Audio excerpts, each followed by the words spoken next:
Olá, está começando mais um programa Uniso Comunidade. Hoje vamos falar sobre o lançamento do livro Alexandre Vanucchi Leme, de autoria do professor Aldo Vanucchi. Vamos ter também a presença dos músicos Adalberto Damini e Tiago Camargo.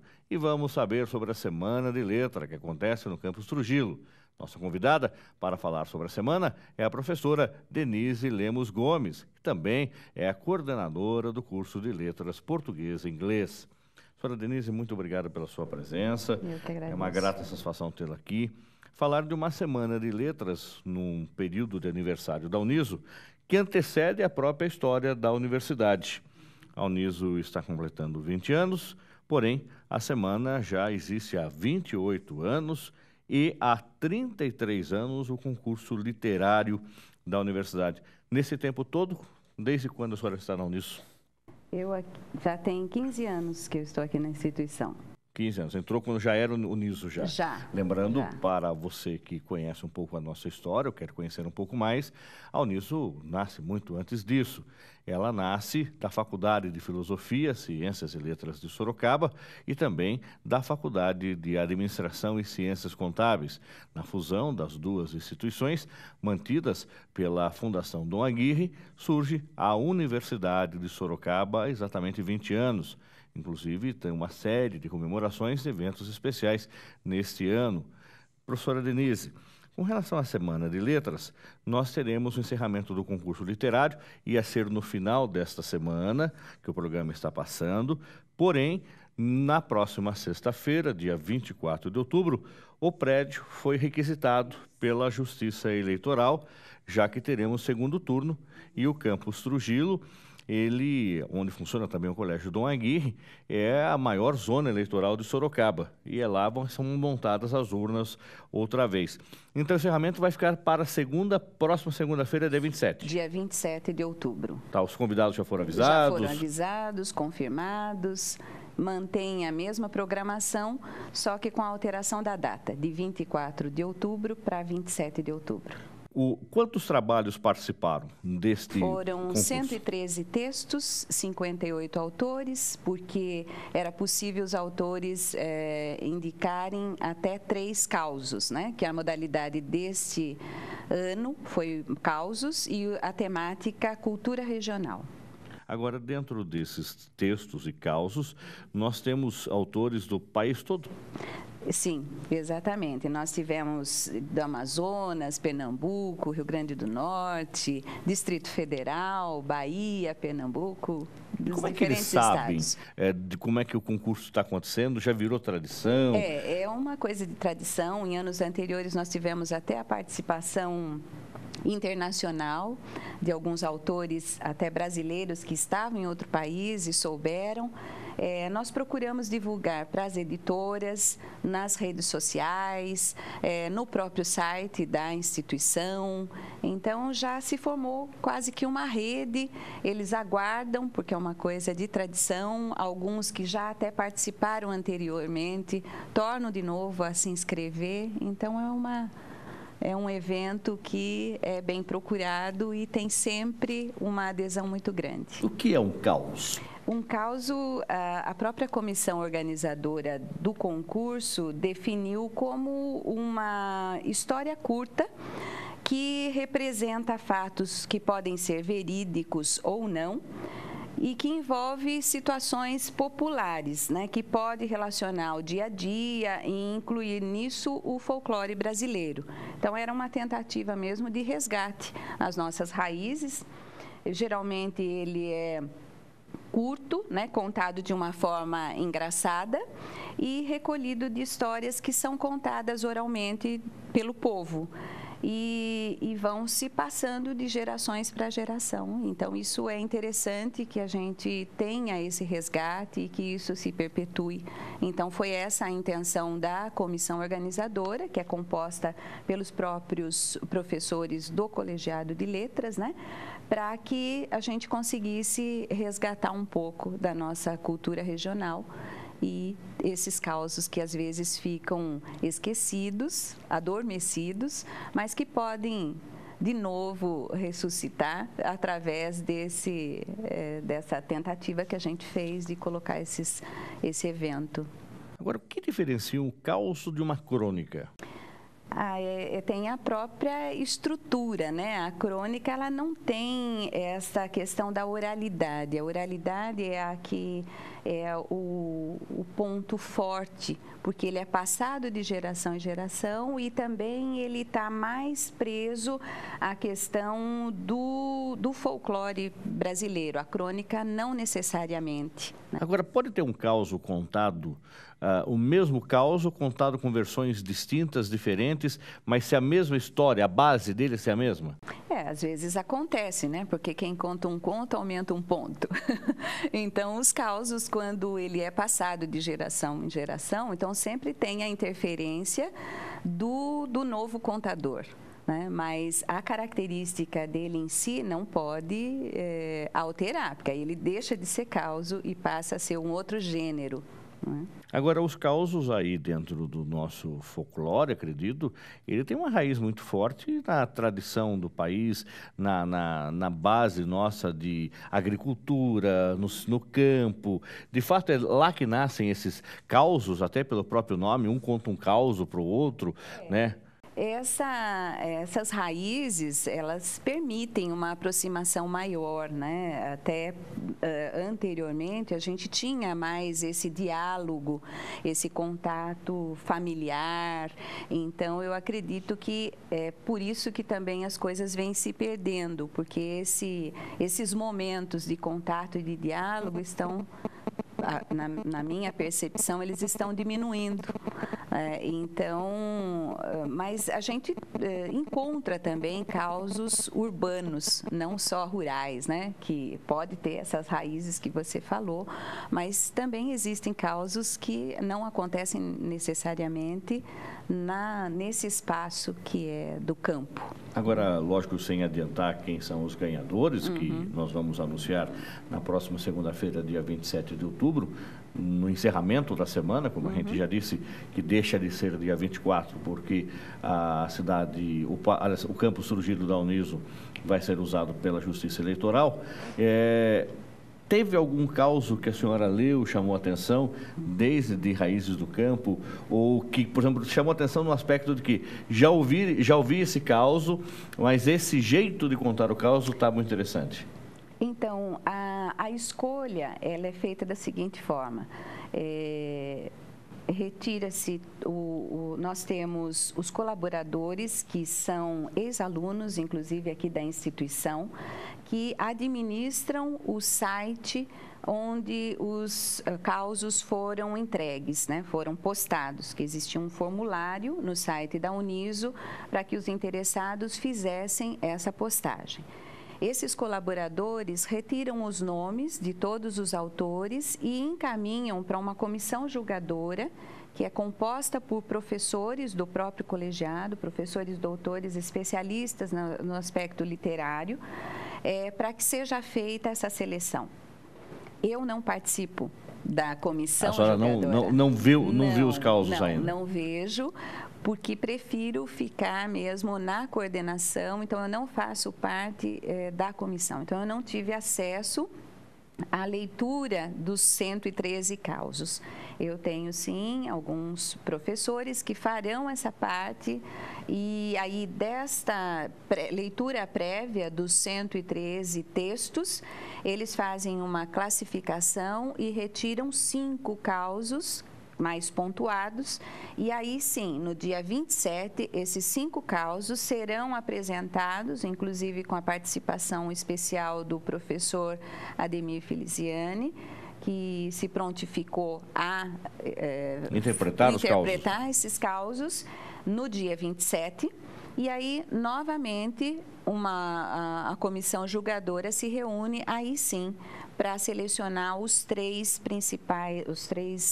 primeiros lugares. Quer dizer que nós teremos 5, então, nessa apresentação. Isso. Dos 5, 3 vão ser classificados. Vão ser classificados. E ele é aberto ao público, essa participação? Quer dizer, quem está nos acompanhando, que gosta do assunto, que de repente participou, ele pode ir lá até o Campo Surgido para assistir? Pode, e será um prazer, né, contar com a participação do público que venha prestigiar os autores autores, tem alguns autores, pelo que eu soube, apesar de não ter acesso aos textos, mas, assim, quem estava acompanhando informou, inclusive, que são, às vezes, pessoas que nunca publicaram nada, né? Então, isso é interessante prestigiar quem está iniciando também na escrita.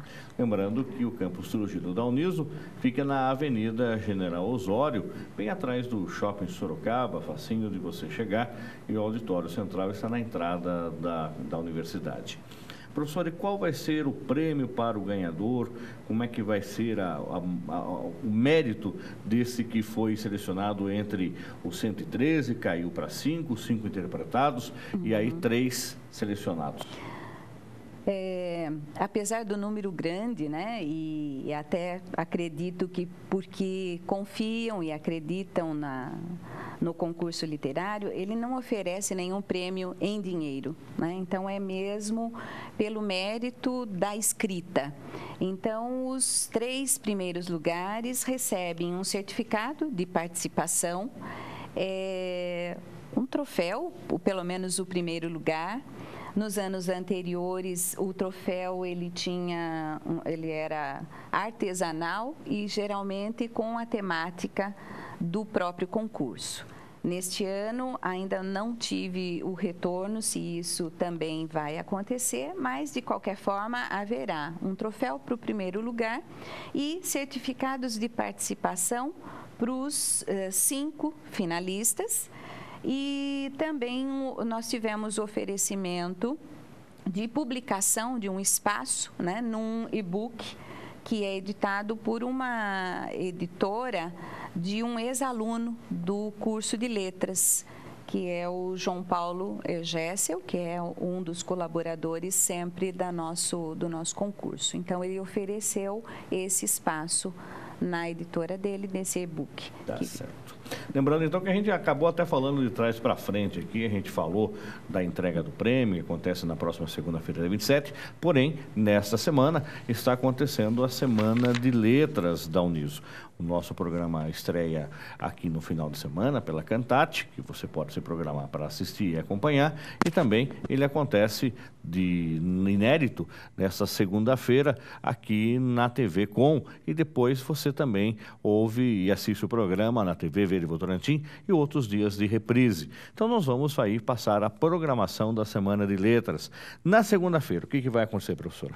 Na segunda-feira, nós teremos a abertura do evento com a presença do professor Aldo Vanucchi, que vai falar sobre a cultura caipira. Depois, nós teremos o grupo, o Cururu, com o Cido Garoto e o grupo dele de repentistas. No dia 21, na terça-feira, o violeiro Adalberto Damini, que vai tocar e, através da sua apresentação, registrar as regiões brasileiras ao som da viola. Depois nós teremos no mesmo dia uma mesa redonda intitulada Proseando sobre a Literatura, Artes Visuais e Arquitetura, também contando com a participação da professora Samira Chaim, que é do curso de arquitetura. Foi também uma parceria que eu agradeço também ao coordenador do curso de arquitetura, que permitiu, né, esse entrelaçamento entre o curso de letras e de arquitetura, porque eles vão tratar da mesma temática, tanto o professor Jorge Luiz Antônio, que é do curso de letras, que vai focar mais o aspecto da literatura e de artes visuais, e da professora Samira, que vai focar o aspecto da especialidade dela, que é a arquitetura, nesse momento que é da nossa cultura e das regiões brasileiras. No dia 22, na quarta-feira, nós teremos Folia de Reis, com o grupo da Dona Eva Borges de Andrade, e Brincadeiras e Cantigas de Roda, que é coordenada pela professora Tânia Boy, também do curso de teatro aqui da instituição, e o grupo que ela coordena de Indolelê.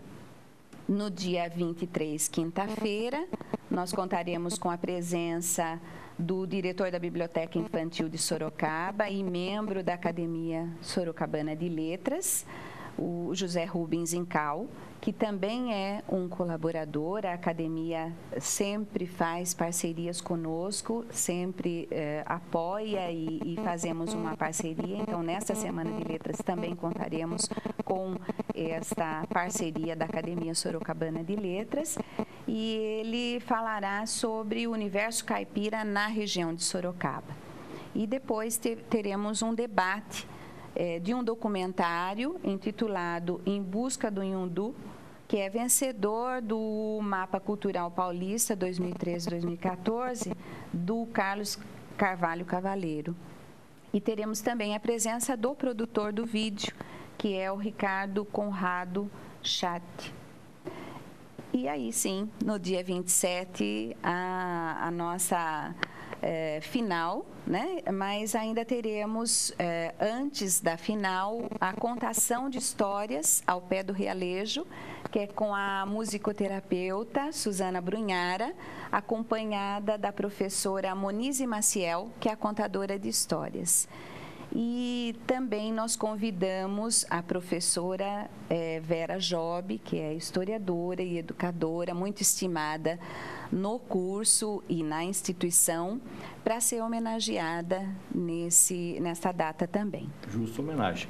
Agora, professora, lembrando que todo o trabalho de montagem da semana, desde antes dela acontecer, o momento, a recepção, a organização, também conta com os alunos. Isso.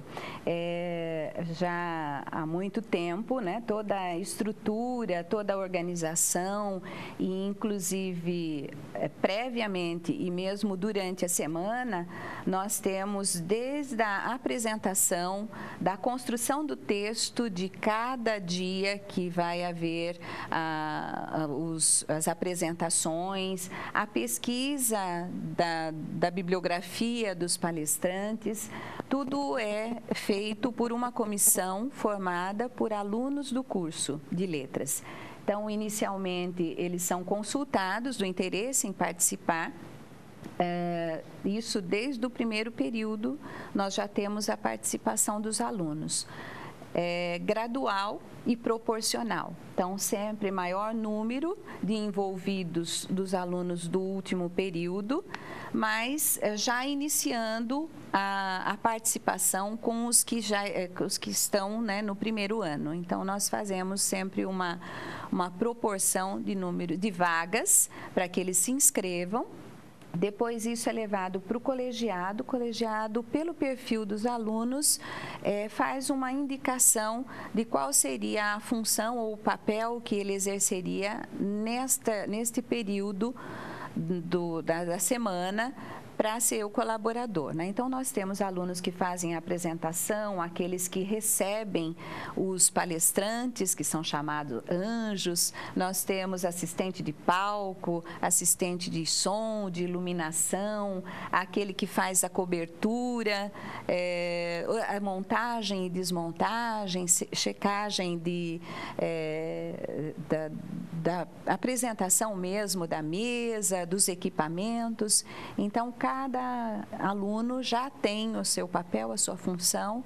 Isso tem dado muito certo, eles se envolvem e é interessante. Agora, professora, nós estamos aí em época de processo seletivo, ou seja, a Uniso está com as inscrições abertas para o vestibular.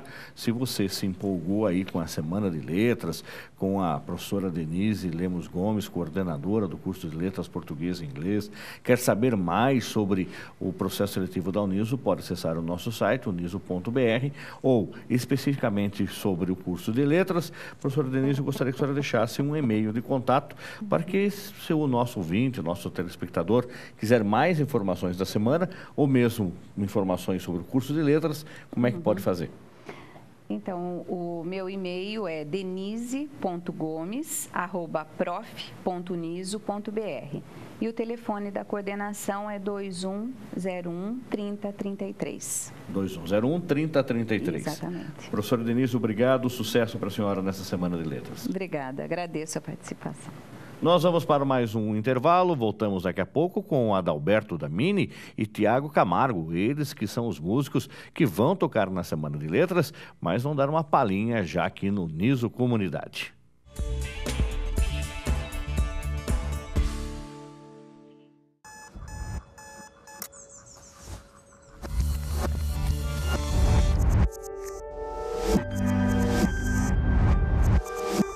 O mundo só faz sentido quando você muda junto com ele.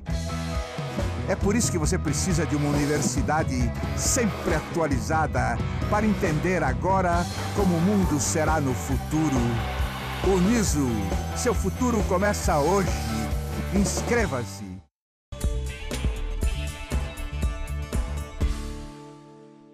Voltamos com o programa Uniso Comunidade e agora estamos recebendo em nossos estúdios Adalberto Damini e Tiago Camargo, músicos que vão participar da Semana de Letras. O Tiago Damini é aluno do Colégio Dom Aguirre, colégio da nossa Universidade de Sorocaba. Ele tem 17 anos, mora em Araçoiaba da Serra, e o Tiaguinho, que é o Tiago Camargo, tem 29, tecladista, mora em Salto de Pirapora. Como é que vocês se conheceram? Como é que montou essa dupla caipira? Olha, na verdade, nenhuma dupla a gente chega a ser ainda. Eu toco viola, sou um violeiro normalmente solo, mas conheci o Tiaguinho numa festa de casamento, uns anos atrás, e pediram ele estava tocando com outro parceiro dele, e pediram para dar uma palhinha de viola. Aí eu subi, a gente tocou uma musiquinha juntos, aí, não sei, parece que... Aí nasceu a dupla, acabou. Mas não tem nome ainda artístico a dupla ou tem já? Não, na verdade a gente tem alguns projetos juntos, mas não nos consideramos uma dupla ainda. Tá. A gente está simplesmente tocando. Uhum. O Camargo, olha, o Tiaguinho, você já toca há algum tempo? Como é que é a sua carreira? Eu já toco há mais de 10 anos, à noite aí. Faço freelance como tecladista e toco violão também, né? Então eu trabalho com sertanejo universitário e trabalho com cerimônia também. Eventos e tal. Com eventos. Aí agora que com o Adalberto eu tenho um projeto de a gente fazer esse instrumental, solo com viola, que ele toca viola, toca o banjo. Então é uma coisa diferente, a gente quer fazer uma coisa diferente nesse mercado musical. Muito bem. Agora, Adalberto, você, 17 anos, já não está tocando já há um tempo. Como é que nasceu a viola para você? Você é de raiz do sertão, do campo, está morando em Araçoiaba? Como é que está o seu pé na música caipira? Então, a viola para mim foi uma história bem interessante. Eu comecei com o violão erudito. Eu fiz aproximadamente 1 ano de violão erudito, muito novo ainda, com 10 anos de idade. E aos 11 eu prestei uma prova para o Conservatório de Tatuí. E eu passei nessa prova para violão erudito, mas devido à minha idade, muito novinho, eu eu fiz a matrícula, mas não cheguei a frequentar as aulas. E depois disso, isso foi algo muito ruim para mim na música, porque eu desanimei. Eu realmente parei de tocar, não queria mais tocar violão, desanimei de música. E um tempinho depois, quando eu estava com meus 14 anos, surgiu a viola para mim. Meu pai vem de família caipira, família do campo, lá em Palmital, no Paraná. E ele sempre ouvia esse tipo de música. E acabou que eu me interessei pela viola aos 14 anos, comprei uma viola, comecei a tocar.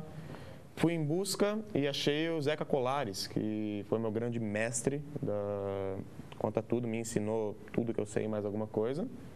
E a partir de um tempo, comecei a tocar e música caipira.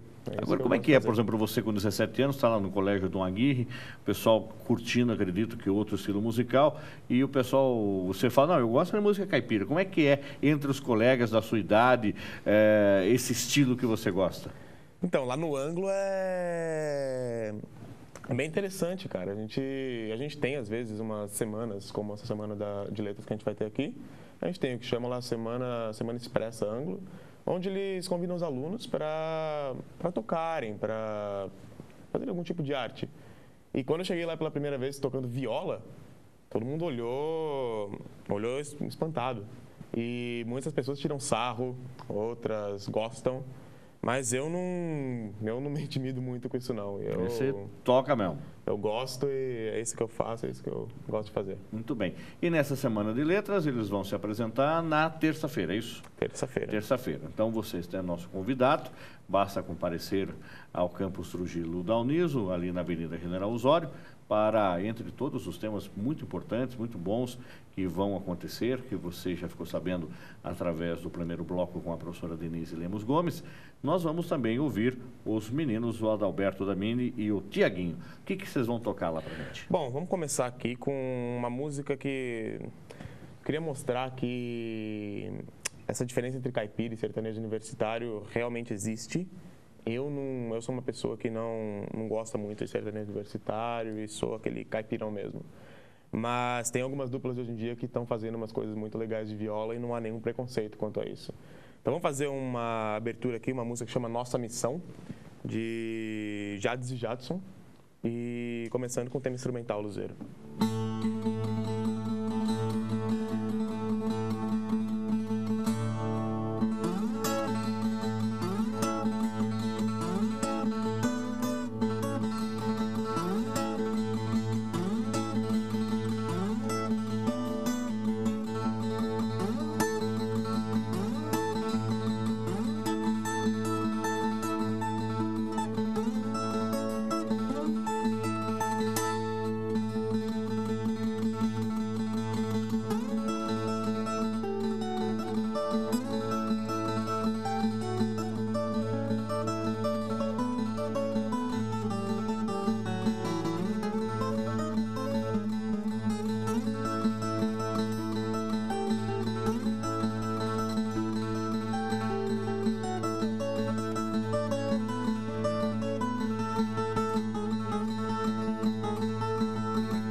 Viola que vem lá do sertão,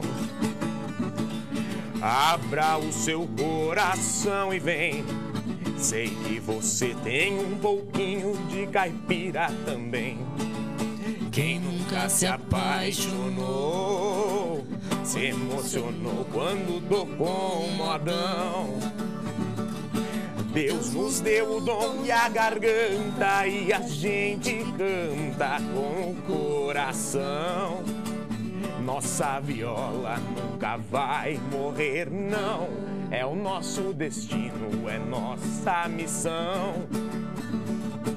Deus nos deu o dom e a garganta e a gente canta com o coração.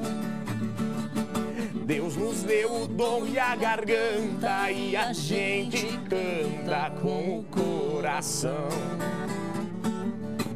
Olha só o som que tem, essa viola que vem lá do sertão. Abra o seu coração e vem. Sei que você tem um pouquinho de caipira também. Quem nunca se apaixonou, se emocionou quando tocou um modão. Deus nos deu o dom e a garganta e a gente canta com o coração. Nossa viola nunca vai morrer, não. É o nosso destino, é nossa missão. Deus nos deu o dom e a garganta e a gente canta com o coração. Deus nos deu o dom e a garganta e a gente canta com o coração. Muito bem, muito bonito. E essa música vai ser umas que serão colocadas ao pessoal na Semana de Letras, é Com isso? certeza, nessa abertura. Muito bem. E aí, o que mais que vocês vão apresentar lá? Bom, vamos fazer aqui então um instrumental, uma música instrumental de viola e violão, de um grande violeiro, um dos maiores que ainda vivos, grande Índio Cachoeira. Essa música chama Viola Marruda. Então vamos fazer um pagodinho. Então vamos lá.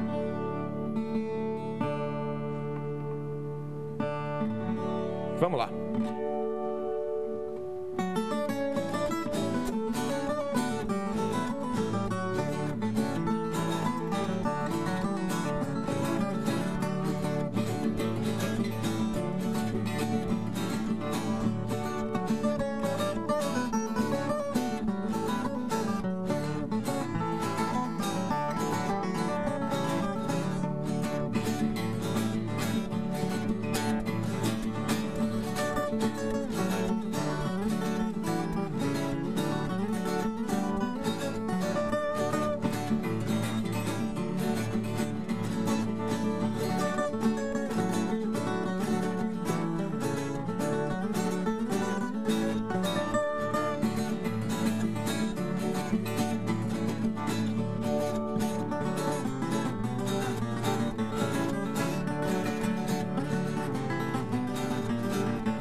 Bem. Saiu até um som de cavaquinho aí, é impressão minha, não? Ah, essa viola, cara, tem um potencial que não dá para descrever.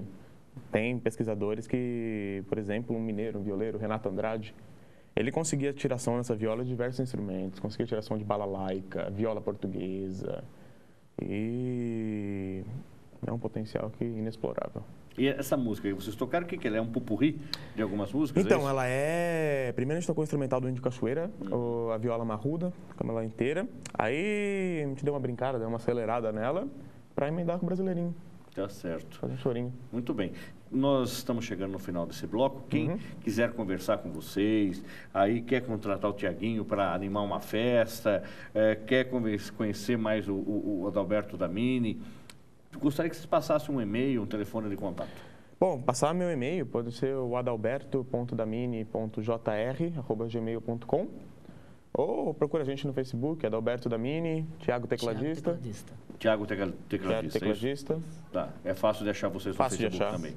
Então tá bom, sucesso para vocês na carreira profissional. Espero que seja este o primeiro de muitos programas de televisão que vocês vão tocar. E ainda mais aí na Semana de Letras, que a gente agradece a participação de vocês. Agradecemos o convite e vai ser um prazer. Dessa semana que a gente vai estar com a banda completa. Baterista, vai estar com a banda completa lá então. Lá vai ser uma produção completa. Olha, então tá bom. Robson batera e o Luiz Roberto Manzato é o baixista. A gente vai estar, eu vou estar com o teclado e vamos fazer um negócio bem legal. Tá certo. Então, mais uma vez, sucesso para vocês. Muito obrigado. O programa News Comunidade faz mais um intervalo. Voltamos daqui a pouco para falar sobre o lançamento do livro do professor Aldo Vanucchi, tio de Alexandre Vanucchi Leme, jovem que foi torturado e morto na ditadura militar. Voltamos já.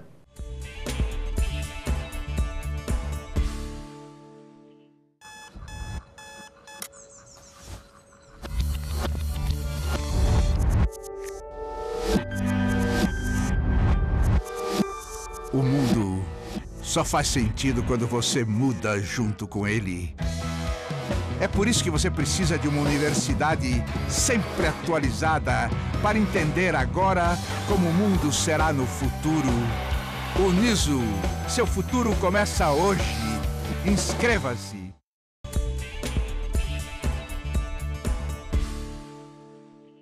Estamos de volta com o Uniso Comunidade. Vai ser lançado no dia 23, quinta-feira, o livro Alexandre Vanucchi Leme, jovem sorocabano que foi torturado e morto na ditadura militar. O autor do livro é o ex-reitor da Universidade de Sorocaba, professor Aldo Vanucchi, tio de Alexandre, que está conosco aqui no programa. Professor Aldo, nós já tivemos a grata satisfação de tê-lo aqui no programa, falando de vários livros que o senhor lançou. O último deles foi sobre a história de Dom Aguirre, e aí o senhor já estava anunciando esse livro que já também estava sendo confeccionado. De todos os livros que o senhor escreveu, e não foram poucos, esse foi o mais difícil?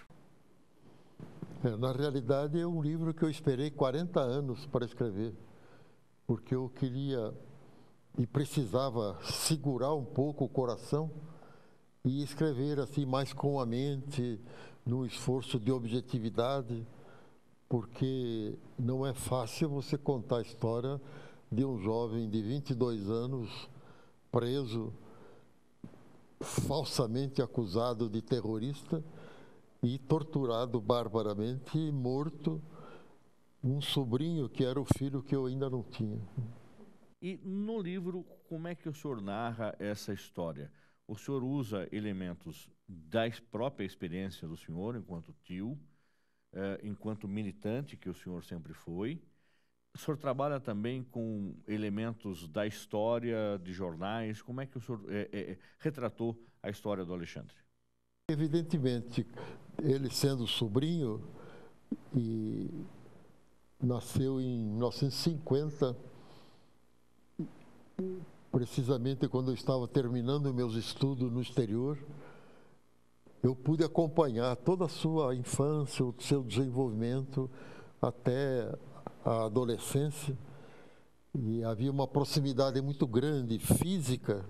Eu trabalhava ali no seminário no Eugênio Salerno, e ele morava ali na Rua Goiás, logo depois na Rua Amazonas, tudo a 100, 200 metros do Seminário Menor São Carlos Borromeu. Eu o vi crescendo, aluno do Padilha, aluno do Estadão, filho da minha irmã, de tal forma que quando eu resolvi escrever essa história, eu tinha muitas informações pessoais, familiares.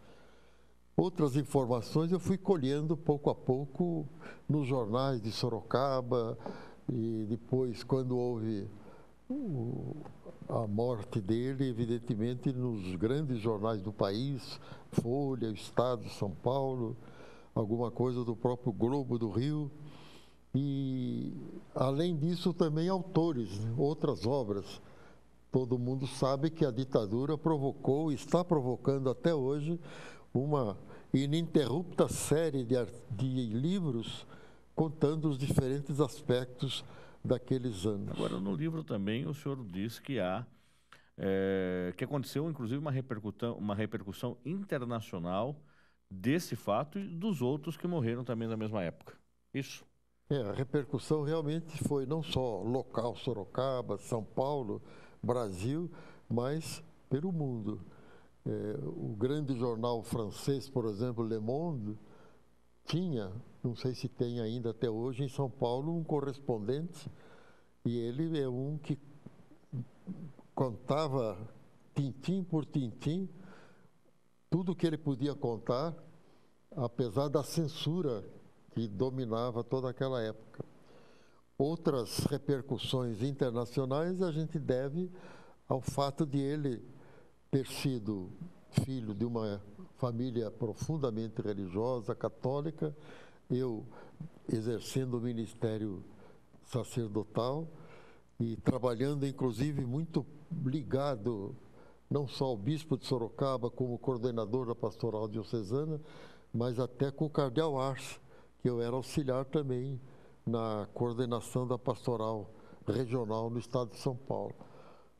E havia também bispos da mesma linha do cardeal Arce que tinham contatos internacionais. Um deles, por exemplo, Dom Cândido Padim, que chegou a ser bispo de Bauru, era pessoa com quem eu me relacionava muito bem, e ele viajava muito ao exterior. Aliás, todo bispo tem a obrigação de 5 em 5 anos ir a Roma, prestar contas do seu trabalho. Dom Cândido Padim era um que não só fazia essa viagem protocolar, mas era também convidado para palestras, conferências no exterior. Eu me lembro uns tempos que eu estava em Genebra, na Suíça, eu até o ciceronei, numas viagens que ele fez por lá. Ele também teve contato com o célebre Tribunal Russell, um tribunal que foi instituído em Roma e depois foi para Londres, com o nome de Bertrand Russell, um filósofo norte-americano que se notabilizou pela dura batalha contra os Estados Unidos a propósito da Guerra do Vietnã. E depois ele alargou esse trabalho, procurando em todo canto onde houvesse ofensas aos direitos humanos fundamentais. Daí esse tribunal, onde o caso do Alexandre caiu também para ser julgado e foi julgado como uma absoluta injustiça praticada pela justiça do Brasil. Em que ano foi constatado de que Alexandre, em hipótese nenhuma, ele era reacionário, que ele era uma pessoa que poderia levar ao perigo a nação? Em que momento isso foi constatado e quem constatou isso e revelou, inclusive, apontando quem foram os assassinos de Alexandre? Foi uma longa batalha, né? Basta dizer que o próprio corpo dele, os restos mortais, nós da família só conseguimos 10 anos depois da sua morte. Logo depois que ele foi preso, torturado e morto, a família contratou um grande advogado de São Paulo, aliás, dois, Dr. Mário Simas e Dr. José Carlos Dias. Dr. José Carlos Dias até tornou-se ministro da Justiça no tempo do Fernando Henrique. Esses dois advogados assumiram a causa com muita coragem, em plena ditadura, mas o trabalho deles era um processo de passos muito lentos e cada vitória que eles conseguiam era abortada pelo arquivamento sucessivo. Chegava um momento que tudo indicava a falsidade das informações sobre a morte dele, mas a coisa parava no arquivo militar. Chegou a ir até o Supremo, e no Supremo houve um momento em que apenas um dos membros daquele órgão da Justiça Militar no Brasil se posicionou a favor do Alexandre, mas o voto dele foi totalmente desconsiderado, do general Rodrigo Otávio.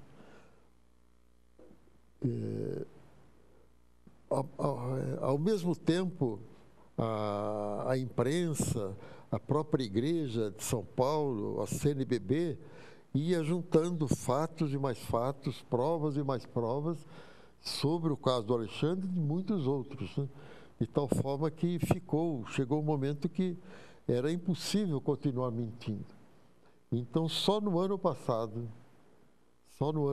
aliás, é outra razão porque eu estou publicando este livro só agora, em 2014, é que no final de 2013, nós conseguimos duas excelentes vitórias, pondo um ponto final na série de mentiras e de ofensas até à memória do Alexandre. Dois processos. O primeiro, corria que ele era um terrorista, que ele reagia contra a ditadura com armas, com ataques, com assaltos, com roubos. Ele que era apenas um militante político, era um líder intelectual dentro da USP, especialmente no curso de geologia que ele fazia.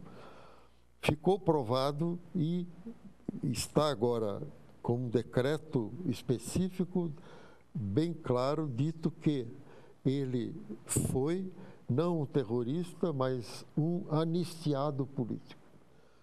A outra vitória foi quanto ao motivo, a causa da morte dele. Corria até o ano passado a mentira de que ele tinha sido morto fugindo da polícia e pego por um caminhão na Avenida Celso Garcia, em São Paulo. Todas as provas, inclusive provas de colegas de tortura, gente que estava ali parede e meia, no mesmo prédio onde ele foi torturado, ouvindo os gritos dele, ouvindo as últimas palavras dele. Eu me chamo Alexandre Vanucchi Leme, eu não disse o nome de ninguém. É sabido que os torturadores querem que alguém delate, denuncie outras pessoas. Foi provado, então, que a morte dele foi por tortura. Esses dois documentos, para mim e para a família, e agora para a opinião nacional, são um cala-boca total, absoluto, contra as más, péssimas e injuriosas informações sobre a vida e a morte do Alexandre. Houve alguma indenização paga à família, professor Aldo? Muito atrás, em 1996 ou 7, houve uma indenização, eu diria michuruca, porque quando uma família perde um filho de 22 anos, dessa forma, não é dinheiro algum que vai compensar. Mas houve uma doação, não sei como é que chama, juridicamente isso, se não me engano, de 100, 120 mil reais para a família dele, para os pais dele. Agora, por outro lado, aconteceram homenagens em Sorocaba, que o senhor trata aqui no livro, de uma praça que tem o nome dele, que o menino estava lá, acompanhei a inauguração dessa praça, próximo à casa onde ele morava. Como é que foi essa homenagem? Quem foi o autor dessa homenagem em Sorocaba? Essa homenagem foi muito bem idealizada e corajosamente realizada a partir de uma proposta na Câmara Municipal de um vereador que também já tinha sido preso e torturado, mas que sobreviveu. Hoje já é falecido, o vereador João dos Santos. E a Câmara Municipal aprovou em plena ditadura, o prefeito da época aprovou também.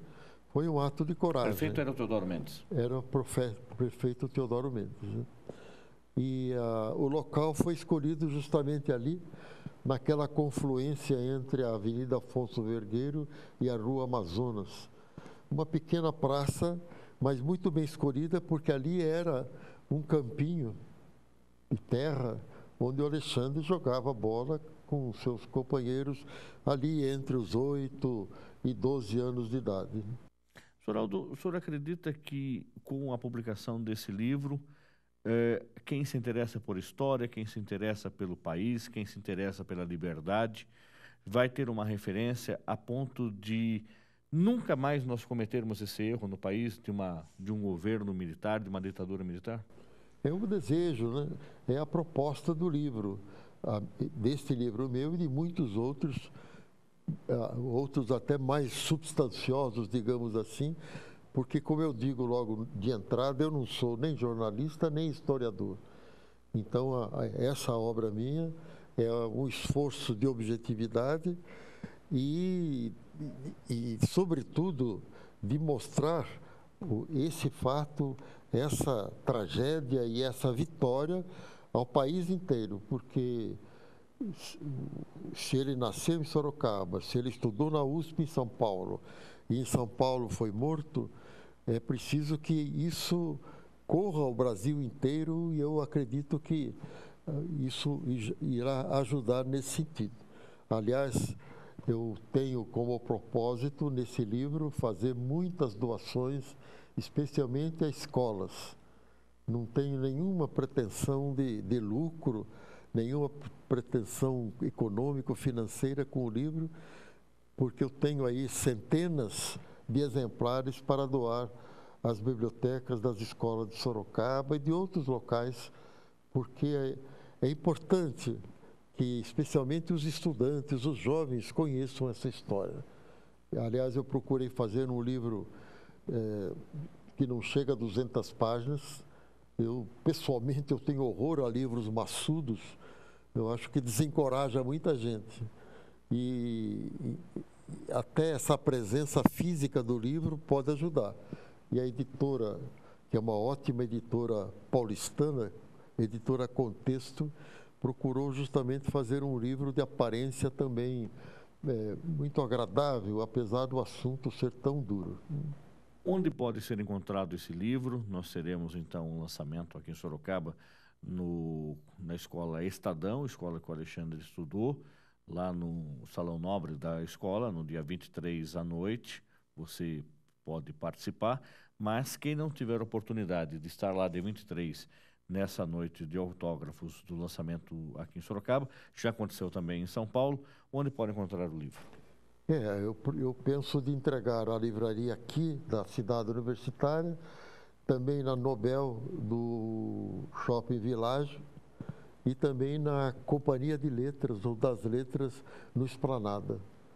Independente disso, quem quiser conversar com o senhor a respeito desse assunto, convidá-lo para uma palestra sobre o tema, ainda se não achar o livro, qual é a forma mais fácil? Um e-mail de contato do senhor? Eu acho que o e-mail é fácil, né? uniso@uniso.br. Chega na secretária que me passa imediatamente, e realmente estou muito interessado em ter esse contato, não apenas através do livro, mas também, se assim quiserem, com uma palavra, com testemunho. Foi, aliás, o que eu fiz em São Paulo. semana passada em São Paulo, na Livraria Cultura do Shopping Bourbon, houve um lançamento à noite e 2 dias depois fui convidado ao lançamento no Memorial da Resistência, que é o prédio onde funcionou o DOPS. O DOPS, onde muita gente foi presa, torturada e morta, né? E no Memorial da Resistência, o Alexandre não foi preso. Ele ficou na Operação Bandeirantes, na Rua Tutóia, em São Paulo, que era o outro reduto da ditadura, onde predominava diabolicamente aquele delegado Sérgio Fleury. E lá no Memorial da Resistência também me apresentei o livro, depois houve um bombardeio de perguntas muito importantes daquele pessoal que estava lá. Tá certo. Professor Aldo, muito obrigado pela sua presença. Está aí divulgado o livro, então. Se você tiver alguma dúvida, que não encontrar o livro na livraria mais perto da sua casa, você pode mandar um e-mail, então, para o niso@niso.br, que nós vamos passar uma informação onde você pode encontrar o livro. Independente disso, também um contato com o professor Aldo Vanucchi. Muito obrigado, sucesso para o senhor nesse lançamento. Eu que agradeço e espero você e todos os ouvintes e telespectadores para receber esse livro e fazê-lo vivo, nesse sentido de um Brasil cada vez mais livre e responsavelmente democrático. O programa Uniso Comunidade fica por aqui. Se você tiver alguma sugestão para o programa, envie para unisocomunidade@uniso.br ou na nossa fanpage lá no Facebook. Curta lá, é Uniso Comunidade. Agradecemos sua audiência e até o próximo programa. Até lá!